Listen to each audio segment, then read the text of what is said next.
And this video you are getting the first look at the next build project. What do you think? So this here is a Vauxhall Chevette 1978 GLS model.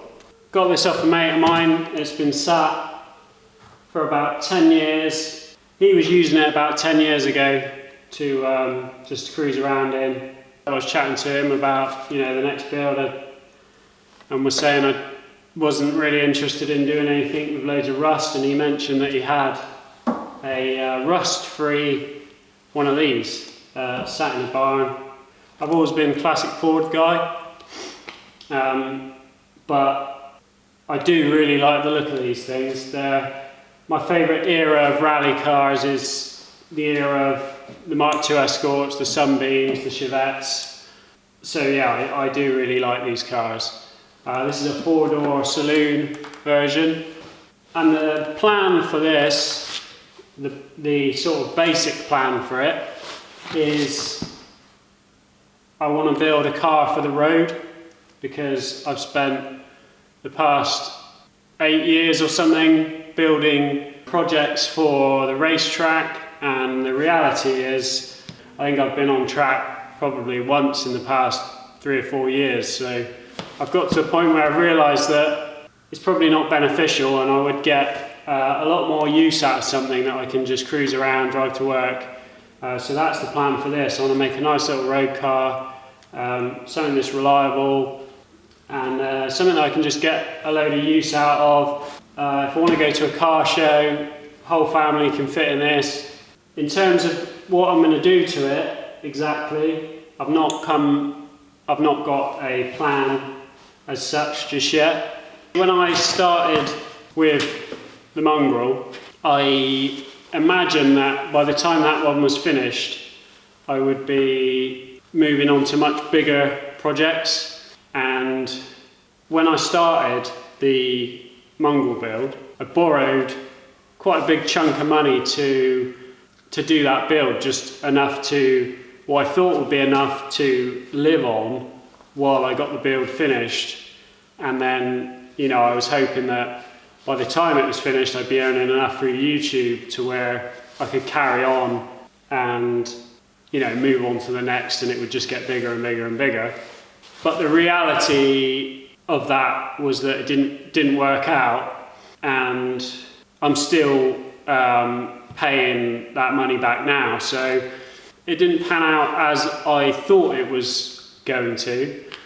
But I knew when I started it, when I basically borrowed some money, I thought if at the end of it hasn't worked, I've always got something I can sell to recoup the money. And I've done that loads of times in the past with projects I've built for myself, where I've put a lot of hours into it, and taken those hours out of like my business or whatever, then I've just had to sell the project to recoup it again. So it wasn't like a massive risk, because I've done it before anyway. So yeah, what I'm getting at anyway is I borrowed a load of money to do that build. I've spent so many hours over the past 2 years working on that car. Those hours were sort of taken out of my business hours, and I don't know what that would equate to in terms of a number, but I would imagine you'd be looking at 50 grand's worth of hours or something along those lines, and I haven't made anywhere near that amount of money out of YouTube. So that's why I'm not jumping into some huge project that's going to take me years and years. It's financially very difficult with a channel of my size. If you want to see what any YouTube channel is earning, you can go on a website called Social Blade, and you can put anyone who's on YouTube into that, and it will tell you how much they earn per month. It gives you like a lower end figure and a higher end figure, and it's a massive scale. It will say like £100 to 2,000. Based on my earnings of what I get a month, it's up nearer the top value. So you can see, if you go on there, you'll see like you need to be getting millions of views per month to to earn a proper living if you wanted to do it full time and live off the advertising. So there's all the other ways that you can make an income from it, which I've not been the best at like promoting. And those things are obviously merchandise, t-shirts, hoodies, Patreon, selling, you know, products that you make, which is all stuff that I'm trying to get sorted for this year. So from now on moving forward, I'm always going to have merchandise on the website, t-shirts and hoodies, and I'm going to get some new designs going on there. So if anyone wants to buy a t-shirt or a hoodie, that's always going to be on there. I'm going to try and always keep a raffle going, because I think people seem to like those, you know, so I'm going to make sure that there's a raffle going on my website for some welding gear, and I will, as soon as like they run out, I'll do another one, as long as I sell enough tickets to, you know, at least cover the costs of the whatever it is I've got on there. So there's one of them running on my website at the moment. That's a Crystal 2.0 welding helmet, which is what I use like every day. I've got a load of these little dice kits made up. This is just one thing.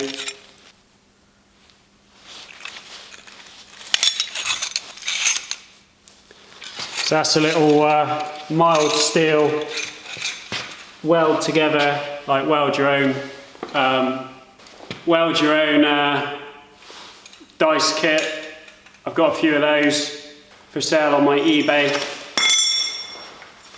at the moment, and I'll chuck one of those in with the Optrail helmet on the raffle. So all the details for all that stuff will be in the description.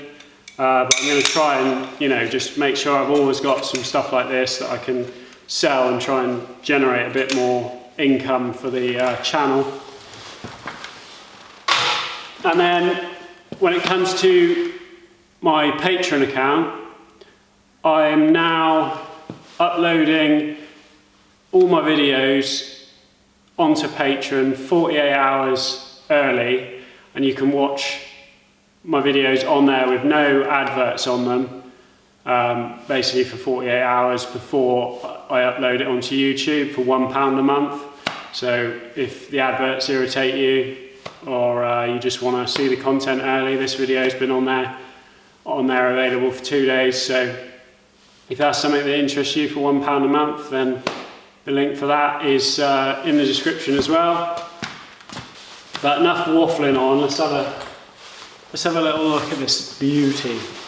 I think that is a proper cool looking little car. Obviously you've got to imagine it sitting much lower than that, with some nice deep dish wheels on it.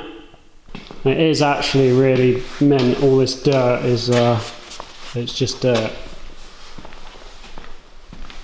It's only got one wing mirror.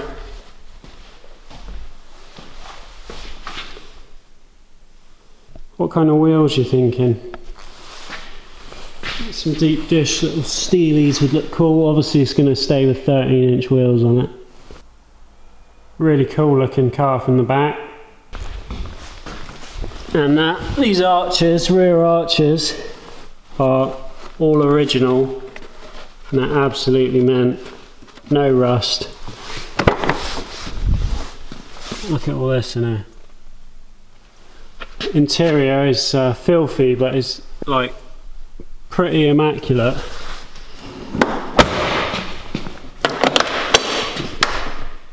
Really cool retro. What are we doing? Interior.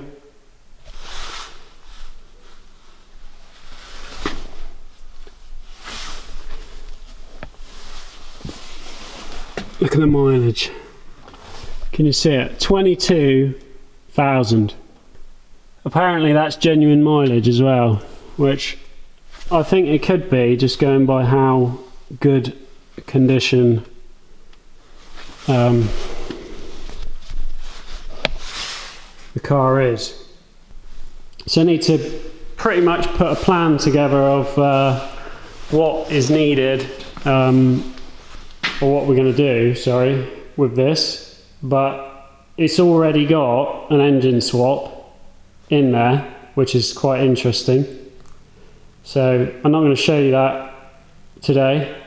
Keep you hanging. We're going to give this a full like valet in a couple of days. Kieran next door's like right into his valeting, so he's well up for making this thing look like new, and so that'll be the next video. Be cleaning her up, and I'll show you what's under the bonnet, and then we'll try and get a plan together of what we're going to do. But the basic gist of it is it's going to be a nice little fast road car that I can drive to work and just cruise about in, take to some shows, fit the family in.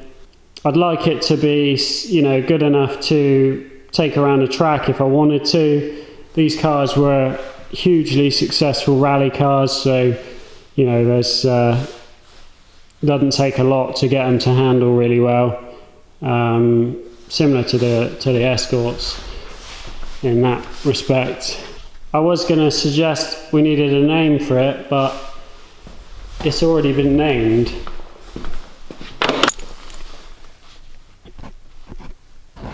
Bob.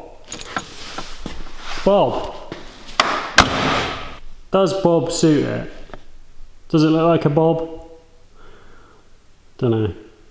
So yeah, there's your first look at the next build. As I said, I'm actually still paying for the last build, so this isn't going to be like, I'm not going to be piling straight into this with like, you know, boxes of parts turning up every day, because I'm just not in a position to do that. But we can, there's lots of stuff we can get going on with the car.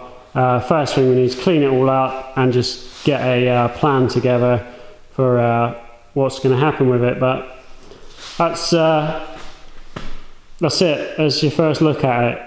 That's going to be it for this one. Just watching. See you on the next one.